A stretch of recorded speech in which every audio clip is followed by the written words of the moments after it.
회장님, 지금 시장은 2026 반도체 슈퍼사이클이라는 거대한 열풍에 완전히 취해 있습니다. 하지만 저는 오늘 그 화려한 잔치 뒤에 숨겨진 수율 지옥과 트럼프 평화라는 두 개의 시한폭탄에 대해 보고를 드리려고 합니다. 오늘 이 브리핑을 끝까지 들으시면 적어도 이 두 가지 예기치 못한 함정 때문에 큰 손실을 보시는 일은 막으실 수 있을 겁니다. 시간 아껴드리는 주식비서 론입니다. 네, 지금 시장의 공통된 시각, 이른바 컨센서스는 바로 이 한 문장으로 요약됩니다. 2026년 AI가 촉발한 거대한 파도가 반도체 산업을 유사일의 가장 강력한 초호황기로 이끌 거라는 아주 강력한 믿음이죠. 증권사 리포트들은 연일 장밋빛 전망을 쏟아내고 있고 투자자들은 마치 약속이라도 한 듯 모두가 이축배를 함께 들고 있습니다. 그들이 보는 미래는요, 의심의 여지가 없는 황금빛으로 가득 찬 세상 그 자체입니다. 하지만 회장님, 저는 오늘 이 화려한 축제의 이멸에서 아주 조용히 똑딱거리고 있는 두 개의 거대한 시한폭탄에 대해 보고를 드리려고 합니다. 첫 번째는 반도체 슈퍼사이클이라는 거대한 배의 엔진을 한순간에 멈춰버리게 할 수 있는 기술적 난제, 바로 수율지옥입니다. 그리고 두 번째는 K방산의 이 끝없이 이어질 것 같은 잔치를 한순간에 끝내버릴 수 있는 지정학적 변수, 바로 트럼프 평화라는 카드입니다. 자, 그럼 첫 번째 폭탄부터 그 뇌관을 아주 자세히 들여다보겠습니다. 과연 2026년의 반도체는 우리에게 축복이 될 것인가? 아니면 모두의 발목을 잡는 저주가 될 것인가? 지금부터는 감정은 완전히 배제하고 오직 차가운 숫자로 그 빛과 그림자를 확인해 보겠습니다. 시장이 환호하는 이유, 그 심장부에는 바로 이 숫자가 있습니다. 200조 원. 회장님, 이건 절대 오타가 아닙니다. 일부 증권사에서는 삼성전자의 2026년 단 한 해의 영업이익을 200조, 심지어는 300조 원까지도 예측하고 있습니다. 이게 얼마나 엄청난 숫자냐면요, 대한민국 1년 예산의 절반에 육박하는 그야말로 천문학적인 숫자입니다. 도대체 무엇이 이 숫자를 가능하게 하는 걸까요? 바로 AI 슈퍼사이클입니다. 데이터 센터는 기하급수적으로 늘어나고 이제 모든 디바이스에 AI가 탑재되면서 HBM 같은 고성능 메모리에 대한 수요가 폭발할 거라는 믿음. 바로 이것이 시장에 흔들리지 않는 긍정론, 불케이스의 강력한 엔진입니다. 자, 회장님, 이 표를 잠시 멈추고 아주 자세히 봐주십시오. 다른 섹터들의 성장률도 물론 훌륭합니다. 방위산업의 현대노템이 28%, 지주사인 드산도 48%라는 정말 높은 성장이 예상되죠. 하지만 저 맨 윗줄, 반도체 삼성전자를 한번 보십시오. 숫자의 단위부터가 완전히 다릅니다. 2025년 예상 영업이익이 약 38조 원인데 불과 1년 뒤인 2026년에는 무려 79조 원에 육박합니다. 그리고 오른쪽 성장률을 한번 봐주십시오. 플러스 107.5%. 회장님, 이건 10%가 아니라 100%가 넘는 성장입니다. 1년 만에 버는 돈이 2배 이상으로 폭증한다는 뜻인데 이건 그 어떤 산업에서도 찾아보기 힘든 정말 폭발적인 전망입니다. 시장이 왜 그렇게 반도체에 열광하고 모든 자금이 이곳으로 쏠리는지 바로 이 숫자 하나가 모든 것을 증명하고 있는 셈입니다. 이것이 바로 우리가 마주한 강력한 현실이자 흔들리지 않는 긍정론의 핵심 근거입니다. 하지만 회장님, 여기서 판을 완전히 뒤집어 보겠습니다. 모두가 이 아름다운 숫자에 취해 있을 때 저희는 그 이면의 데이터를 봐야 합니다. 혹시 시장 분석기관마다 삼성전자의 HBM 시장 점유율 전망치가 하늘과 땅 차이로 갈린다는 사실은 알고 계셨습니까? 자, 제가 지금 화면에 두 개의 차트를 동시에 띄웠습니다. 둘 다 공신력 있는 기관에서 발표한 2026년 HBM4 시장 점유율 전망치입니다. 먼저 왼쪽 차트를 보시죠. 삼성전자의 점유율을 나타내는 파란색 막대가 28%에 불과합니다. 반면에 SK하이닉스는 55%로 압도적인 1위를 차지하고 있죠. 그런데요, 바로 오른쪽 차트를 봐주십시오. 여기서는 정반대의 결과가 나옵니다. 삼성전자의 점유율이 무려 62%로 하늘로 치솟고 SK하이닉스는 23%로 밀려납니다. 회장님, 28%와 62%, 이건 단순한 예측 오차 범위가 아닙니다. 이건 시장의 최고 전문가들조차 삼성의 기술력에 대해 극과 극의 평가를 내리고 있다는 아주 극단적인 불확실성의 명백한 증거입니다. 왜 이렇게 말도 안 되는 차이가 발생하는 걸까요? 그 답은 바로 이 수율이라는 단어에 있습니다. 이것이 바로 제가 서두에 말씀드린 수율 지옥의 실체입니다. 위쪽 첨단 노드 수율을 보시죠. 삼성의 2나노 공정 수율은 현재 55%에서 60% 수준으로 보고되고 있습니다. 반면 경쟁사인 TSMC는 이미 70%에서 80%를 달성했습니다. 수율 1%에 수천억 원의 이익이 오가는 이 파운드리 사업에서 이 15%의 격차는 정말 치명적입니다. 그런데 더 심각한 건 아래 1CD램 수율입니다. 차세대 HBM4의 핵심이 될 1CD램의 수율이 업계 보고에 따르면 현재 35%에서 50%를 오가고 있습니다. 통상적으로 안정적인 양상과 수익성을 내려면 수율이 최소 80%를 넘어야 합니다. 지금 이 상태로는요, 물건을 만들면 만들수록 오히려 손해를 볼 수도 있다는 뜻입니다. 회장님, 시장이 꿈꾸는 저 200조 영업이익은 바로 이 80% 수율을 달성한다는 가정하에 세워진 신기루일 수 있다는 겁니다. 만약 이 수율이라는 암초를 넘지 못한다면 그 꿈은 그대로 좌초될 수밖에 없습니다. 회장님, 내용이 조금 깊어지는데 괜찮으시죠? 시장은 보통 이런 기술적인 디테일을 지루해하지만 저는 바로 이 부분이 200조 신화와 밸류에이션 붕괴를 가르는 분수령이라 확신하기에 조금만 더 상세히 짚고 넘어가겠습니다. 자, 그럼 이제 두 번째 폭탄, 방산주로 넘어가 보겠습니다. K방산의 이 랠리는 과연 영원히 계속될 것인가? 아니면 곧 끝을 맞이할 유한한 잔치인가? 그 가능성을 냉정하게 분석해 보겠습니다. 이제 두 번째 주제, 방산주의 긍정론은 바로 이 압도적인 숫자에서 시작됩니다. 110조 원, 이건 국내 주요 방산 4사의 합산 수주 잔고입니다. 회장님, 이건 예상이 아니라 이미 계약서에 도장을 다 찍은 확정된 미래의 외출입니다.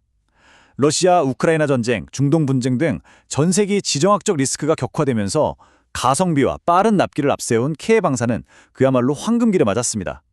이 110조라는 숫자는 앞으로 수년간 공장을 24시간 내내 돌려도 다 소화하기 힘든 물량이고 향후 몇 년간의 실적을 완벽하게 담보하는 강력한 안전마진이라는 것이 시장의 굳건한 믿음입니다. 하지만 회장님, 이 모든 것을 단 한 방에 뒤엎을 수 있는 단 하나의 변수가 있습니다. 바로 트럼프입니다. 트럼프 행정부의 외교 정책은 이념이 아니라 철저히 거래에 기반합니다. 이 표는 소위 광물 외교라고 불리는 그의 접근법을 잘 보여줍니다. 예를 들어 우크라이나를 보시죠. 전쟁을 끝내는 대가로 미국의 투자를 받아 공동으로 휴견, 리튬 같은 핵심 광물을 개발하고 그 수익을 나누는 방식입니다. 아르메니아, 아제르바이잔 분쟁도 마찬가지죠. 국제 평화를 위한 트럼프 루트라는 거창한 이름으로 구리, 알루미늄 같은 자원 통로를 확보하면서 평화를 중재하는 겁니다. 그의 관심은 이념이나 동맹이 아니라 오직 미국의 경제적 이익입니다. 전쟁이 길어지는 것보다 평화를 중재하고 그 대가로 자원을 얻는 것이 더 이득이라고 판단하면 그는 주저없이 평화협상 테이블을 열 것입니다. 만약 이 트럼프 평화가 갑작스럽게 찾아온다면 K방산에는 어떤 일이 벌어질까요?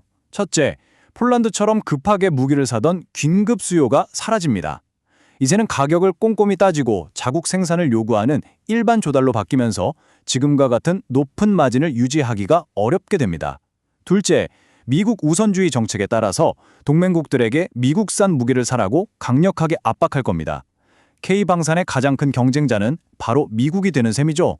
그리고 셋째, 전쟁이라는 불안감 때문에 방산주로 몰렸던 거대한 자본이 평화가 찾아오면 다시 반도체나 다른 성장주로 아주 빠르게 이동할 것입니다. 회장님, 그렇게 굳건해 보이던 110조의 수주 잔고도 트럼프의 트윗 하나, 평화라는 단어 하나 앞에서 하룻밤에 신기루처럼 허무하게 사라질 수 있다는 것을 저희는 반드시 염두에 둬야 합니다. 이제 마지막 세 번째 주제입니다. 2026년 한국 증시를 떠받치는 또 하나의 기둥, 바로 기업 밸류업 프로그램입니다. 과연 이것은 한국 증시의 체질을 근본적으로 바꿀 구조적인 변화일까요? 아니면 시장의 시선을 다른 곳으로 돌리려는 신기루에 불과할까요? 마지막 주제, 밸류업 프로그램의 긍정론은 이 압도적인 규모에서 나옵니다. 현재 밸류업 지수에 참여한 기업들의 시가총액 비중이 약 45% 정도 됩니다. 이것만으로도 상당한데요. 만약 여기에 대장주인 삼성전자가 참여하게 되면 그 비중은 단숨에 77%까지 치솟습니다. 회장님, 코스피 시장의 거의 80%가 밸류업이라는 하나의 거대한 우산 아래로 들어오는 겁니다. 이게 왜 중요하냐면요. 블랙록과 같은 글로벌 연기금이나 자산 운용사의 거대한 패시브 자금은 개별 기업을 일일이 분석하지 않습니다.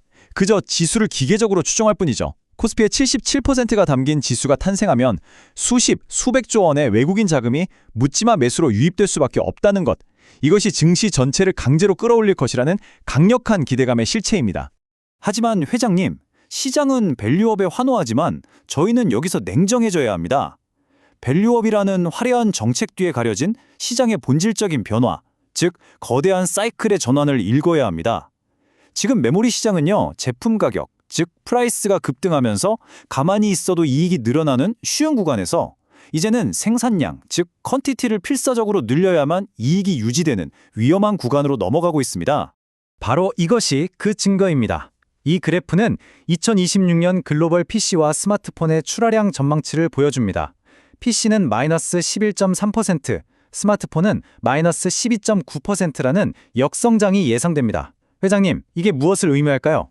반도체 회사들이 아무리 좋은 HBM과 D램을 만들어내도 정작 그것을 소비해줄 최종 제품인 PC와 스마트폰이 팔리지 않는다는 뜻입니다. 왜 안 팔릴까요? 메모리 가격이 너무 올라서 완제품 가격이 너무 비싸졌기 때문입니다. 즉, 반도체 가격 상승이 최종 수요를 억누르는 수요 파괴 현상이 나타나고 있는 겁니다. 물량이 받쳐주지 않는 가격 상승은 그저 거품일 뿐입니다. 밸류업 프로그램이 이 거대한 수요 감소의 파도를 막아줄 수는 없습니다. 네, 숫자가 많아서 복잡해 보이실 수 있는데 회장님께서는 딱 하나만 기억하시면 됩니다. 아무리 비싼 반도체를 만들어도 그것을 사줄 소비자가 없다면 모든 것은 허상이라는 사실입니다. 이제 보고의 마지막 부분입니다. 지금까지 말씀드린 세 가지 리스크, 즉 반도체의 수율 주욕, 방산의 트럼프 평화, 그리고 시장 전반의 수요 절벽이 만약 동시에 터진다면 어떤 일이 벌어질지 가장 어두운 시나리오를 분석해 보겠습니다. 회장님께 좋은 말만 하는 것은 간신입니다. 저는 회장님의 자산을 지켜야 할 의무가 있습니다. 지금부터는 우리가 마주할 수 있는 최악의 상황을 가정하고 그에 대한 대비책을 모색해 보겠습니다. 퍼펙트 스톰은 이렇게 시작될 수 있습니다. 1단계. 삼성전자가 끝내 HBM4의 수요를 잡지 못합니다. 이는 시장의 HBM 공급 부족을 심화시키는 동시에 삼성의 점유율 붕괴와 실적 쇼크로 이어집니다. 2단계. 이 쇼크는 메모리 사이클 전체를 흔듭니다. AI 수요만 믿고 감행했던 과잉 투자가 공급 과잉으로 돌아오면서 D램 가격이 폭락하기 시작합니다. 3단계. 바로 그 시점에 트럼프가 우크라이나 평화 협상을 타결시킵니다.